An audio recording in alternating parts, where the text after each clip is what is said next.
شامی صاحب، آپ کی ایک تقریب غالباً ملاقات ہوئی ہے جنرل باجوہ سے، اور 3 اہم معاملات جن کے ان پر الزام لگ رہے تھے ان کے انہوں نے جواب بھی دیے ہیں، غالباً قسم کھا کے دیے ہیں، قرآن اٹھا کر دیے ہیں. کیا تفصیلات ہیں؟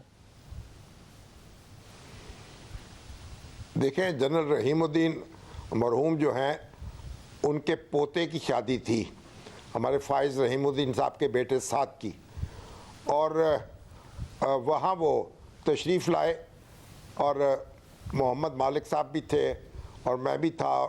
تو پھر ہم نے انہیں دیکھا، انہوں نے ہمیں دیکھا، تو پھر ایک دوسرے کے ساتھ بیٹھ گئے اور باتیں شروع ہو گئیں.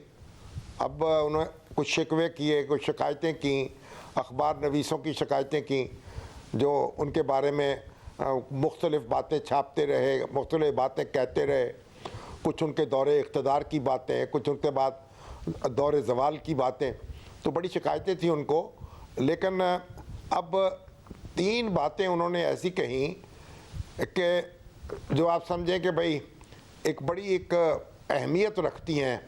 اور انہوں نے قرآن کریم جو تھا ان کی جیب میں تھا اور انہوں نے اس کو نکال کے اس پہ ہاتھ رکھا اور قرآن کی قسم کھائی، اور اس کے بعد پھر یہ بھی کہا کہ اپنی والدہ کی قبر کی قسم کھائی، اور پھر ساتھ یہ کہا کہ مجھے ایک موقع پر تو انہوں نے یہ کہا مجھے رسول اللہ کی شفاعت نصیب نہ ہو اگر میں غلط بیانی کر رہا ہوں تو.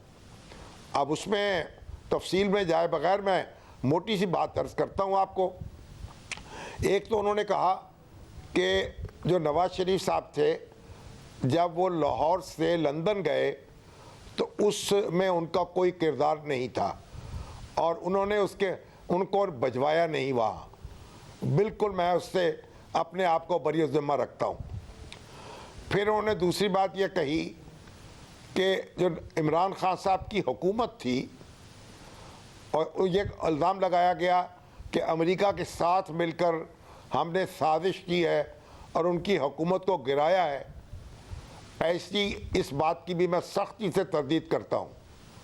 اور تیسری بات یہ کہی، اور آخری بات اور بڑی اہم بات ہے، انہوں نے کہا کہ میں نے جو ایکسٹینشن کی، جو آخری ایکسٹینشن کہی جاتی ہے نا، اس کی خواہش ظاہر نہیں کی، نہ کسی سے تقاضا کیا، نہ اس کے لیے کوشش کی، نہ کسی سے کسی کو مجبور کیا، اور بالکل میرے اوپر جو ہے جھوٹ بولا جا رہا ہے اور الزامات لگائے جا رہے ہیں، اور جو بھی جس کے منہ میں آتا ہے وہ کہہ دیتا ہے.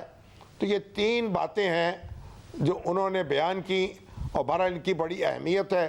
اب میں اور مالک تو اس کے بعد سر پکڑ کر بیٹھے رہے، اور حفیظ اللہ نیازی صاحب بھی دور بیٹھے ہوئے تھے. وہ کہنے لگے آپ لوگ تو بس ایسے ہی مان گئے ہیں، اور وہ تو پھر نقطے نکالنے لگے.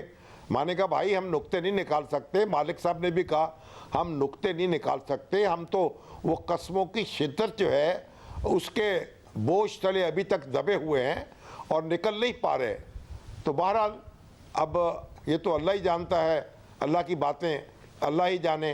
یا کیا کہتے ہیں کہ دل دریا سمندروں ڈونگے کون دلا دیا جانے ہو.